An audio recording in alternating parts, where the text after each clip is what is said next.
conséquence d'examiner tout conseil à la lumière de la parole de Dieu. Absolument.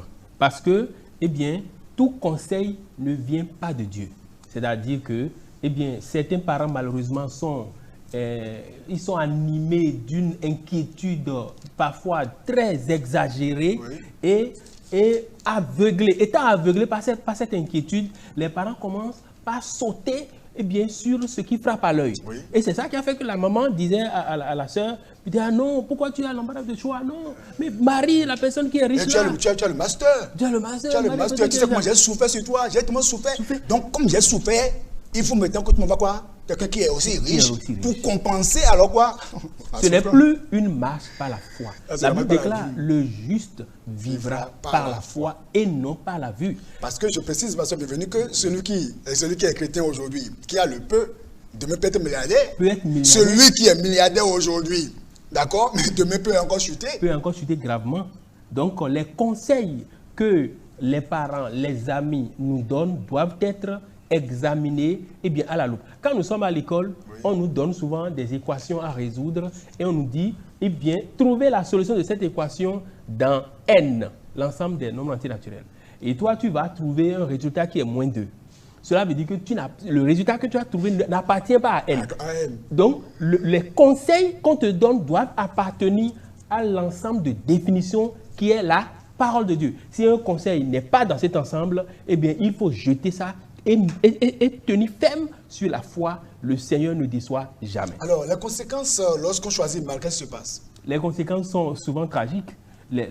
Parce que les conséquences ont déjà commencé. Oui, déjà, le monsieur lui dit que... Lui dit que, bon, qu'il va prendre même une deuxième femme. Tout d'abord, ta femme vient venir chez toi et tu exiges qu'il frappe à la porte avant de pénétrer. Et non seulement ça, le monsieur était encore au téléphone causant avec une chérie, soi-disant. Et te jette au visage qu'il veut prendre une seconde femme. C'est tout simplement les conséquences. C'est-à-dire, il y a les violences conjugales, les frustrations, le divorce s'ensuit. Il arrive même que les gens deviennent des malades mentaux, c'est-à-dire qu'ils attrapent le surménage et puis parfois ça dégénère et ça devient irrécupérable. Et la chose la plus tragique est qu'il n'y a pas de divorce en Christ. Ça, voilà. Il faut le souligner. Et tu vas porter ces peaux-là jusqu'au temps que ça prendra. Les conséquences sont tragiques. Même si tu te sépares pour éviter la violence, tu es tenu de ne pas te marier tant que l'autre est vivant.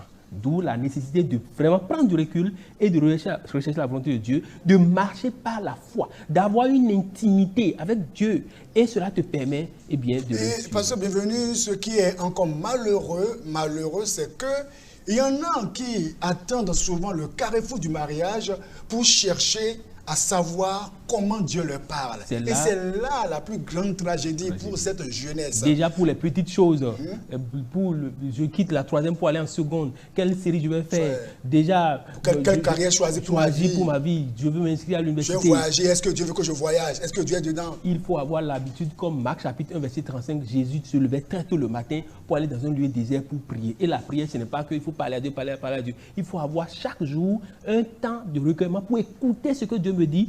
Et cela permet de cultiver une relation intime avec Dieu, savoir comment Dieu me parle et arriver à ce carrefour, ce serait comme une lettre à la poste normalement. Et ce qui me fait même pleurer, pasteur bienvenue, c'est que ça peut même vous pousser à rater le ciel.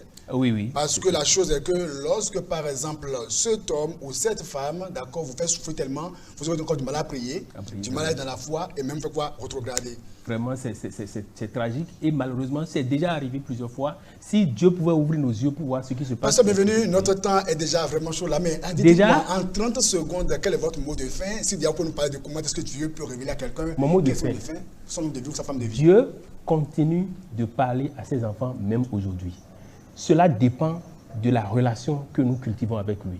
Il faut donc naître de nouveau, c'est-à-dire abandonner ses péchés, donner sa vie à Jésus, le recevoir comme son Seigneur sauveur personnel et chaque jour méditer la parole de Dieu. Dieu te révélera certainement sa volonté parce que la Bible dit Jésus-Christ est le même hier, aujourd'hui et éternellement. Merci beaucoup, pasteur bienvenue.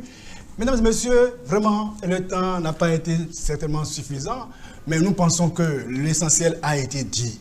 Alors, je vous invite vraiment, vous qui êtes à ce carrefour-là, comprenez que tel on fait son lit, tel on se couche. Dieu parle de plusieurs manières, soit par la Bible, soit par des visions, par des songes, mais par la forte impression de sa voix dans votre cœur et par beaucoup d'autres manières. Faites l'effort de savoir comment Dieu vous parle et obéissez simplement à la voix de Dieu parce que lui seul connaît le chemin et c'est ce qu'il vous faut. Merci d'avoir été là. Prenez le rendez-vous pour un autre numéro de décryptage. Merci. Au revoir. Au revoir.